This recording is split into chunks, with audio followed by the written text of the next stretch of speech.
Па кај се видело у 21 век држава, а со еден акт, пазете, со еден закон, држава притвори 650.000 луѓе на територија од 26.000 км квадратни. Па кај го има тоа у свет на друго место?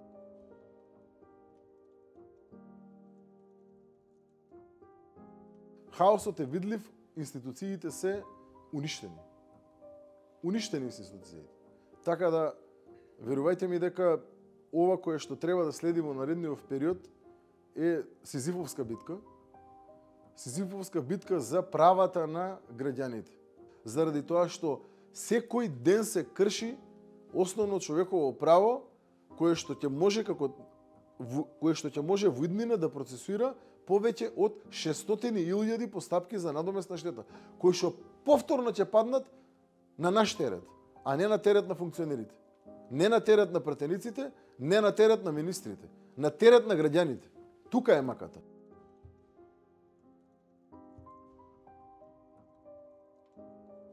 Ситуацијата со образците е многу интересна и многу едноставна. Нема образци. 100.000 веќе се фотографирани, пасоши нема. Тоа е реалноста.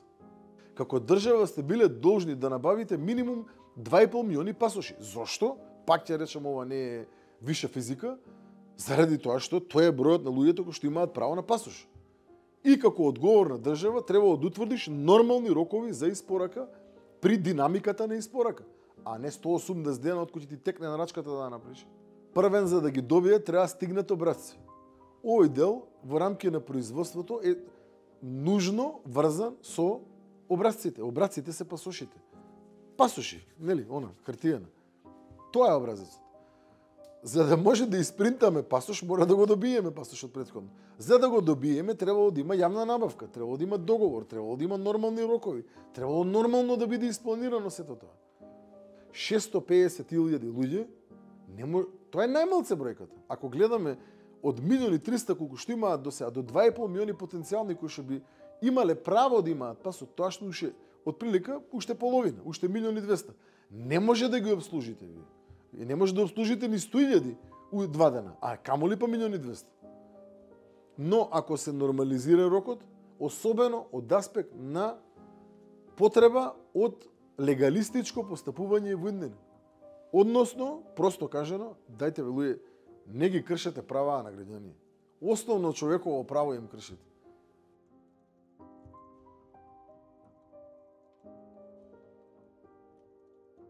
Кои што имаат во моментов важечки возачки дозволи, да се променат на терет на буџетот на Република Македонија, заради тоа што нечесно е луѓето да повторно плаќаат за возачки дозволи, а истите веќе ги имаат. И 100% се согласи со тој предлог и на самата седница, присуствува во тој дел, но го поставив истото прашање кое што го поставувате и вие во оваа ситуација, односно што со луѓето кои што претходно си извадили и си платиле во однос на возачките дозволи и што со луѓето во однос на пасошите, заради тоа што тоа е отприлика иста манџа која е скувана повторно на штета на граѓаните.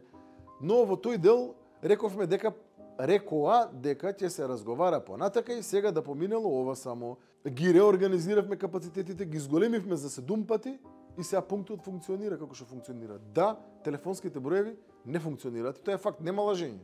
Овој закон, односно овие измени кои што консензуално беа изгласани во собранието, така беше, се имаат еднаков третман на измените на законот за патни исправи, кои што се предложени од страна на Министерството за внатрешни работи. Законот за безбедност во сообраќајот, за да важат возачките дозволи, пермутиравме 2 бројки само. Наместо 12.2, сега важност е 31.12. Истото е предложено и во однос на законот за патни исправи, просто кажано и во однос на пасошите. Преспанскиот договор во одредбите на истиот дефинира технички рокови, кои што како технички рокови представуваат услов, кој што нели треба да го се исполни согласно одредбите на истиот, но со овие промени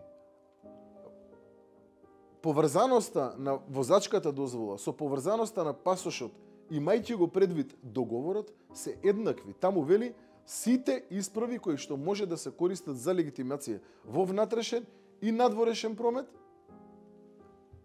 мора да се обноват во рамки на термините утврдени согласно договорот. Што значи тоа? Тоа значи дека по логиката на некои мои колеги министри, Преспанскиот договор е веќе прекршен.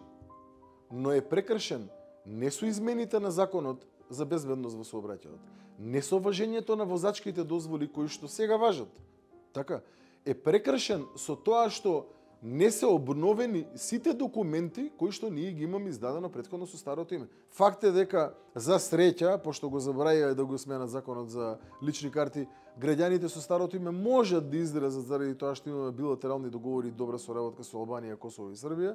И факт е дека сето ова моментално не става нас, односно граѓаните на Република Македонија во една заблудена состојба и сите тие граѓани сакам да ги информирам дека прво имаат право да побараат од они службеници кои што работат во рамки на Министерството за внатрешни работи написмено да добијат известување, допис, службена белеска, небитно, фактичка состојба на ден тој и тој бил вратен на граничен премин тој и тој заради тоа и тоа. Врз основа на таквите писмени документи, како претходен адвокат, кој што има искуство со судот во Страсбург, би ги посоветувал бесплатно да влезат во постапка за надомест на материјална и нематеријална штета.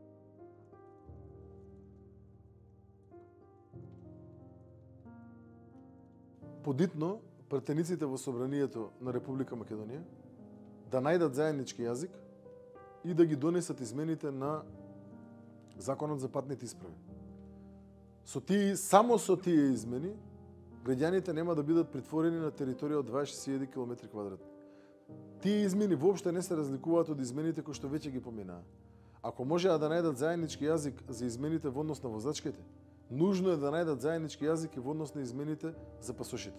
Ако не се смени овој закон, ќе кршиме многу човекови права на многу луѓе, нема да можеме да го решиме ова во одреден разумен временски период, заради тоа што ова е математика, ова не е виша физика. И едноставно тоа е реалност. Факт е дека претходно само на пунктот Пролет работеле 4 службеници, сега работат 28 во споредба со претходно. Факт е дека претходно таму се фотографирале 300 до 350 граѓани, сега се фотографираат над 2000. Факт е дека претходно не работеле во сабота, сега се работи во сабота. Факт е дека претходно имало турканици, гужви и хаос во пункт Пролет, сега турканици, гужви и хаос нема. Факт е дека луѓето добиваат термини многу порано од оној термин кој што го закажале на телефон. Зошто? Заради тоа што зголемен на капацитетот за прием на граѓаните со реорганизација на овој пункт и при тоа граѓаните добиваат многу порано од оној термин кој што ги имаат закажано. Факт е дека за 3 недели од сега постапките за итно закажување ќе се нормализираат со зголемениот обем на капацитетите кои што ги имаме и ќе може да се закажува од ден за ден, односно од еден ден кога ќе се јавите за 2 дена. Факт е дека оваа ситуација ќе се нормализира.